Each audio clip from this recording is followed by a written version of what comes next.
बिस्मिल्लाहिर्रहमानिर्रहीम। अस्सलाम वालेकुम। कैसे हैं आप सब लोग? सब ठीक ही होंगे। आज मेरी छोटी सी रेसिपी है, पसंद आए तो लाइक करिएगा, सब्सक्राइब करिएगा मेरे चैनल को। तो सैंडविच रेसिपी है ये।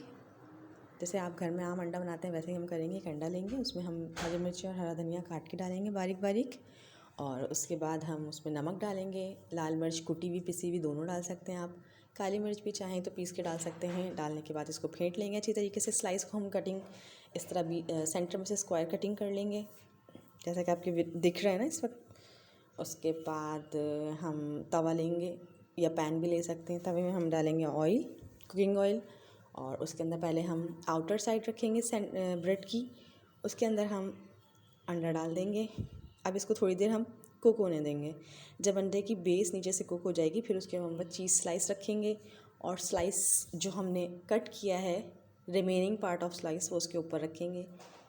अब इसको थोड़ा पकने देंगे, उसको पलट देंगे। उसके बाद हम पलटने के बाद अब हम वेट करेंगे कि अंडा बहुत अच्छी तरह से अंदर से पक जाए। और अब देखें हमारा सैंडविच अच्छी तरीके से कुक हो गया। ये देखें बहुत ही यमी सैंडविच बनता है।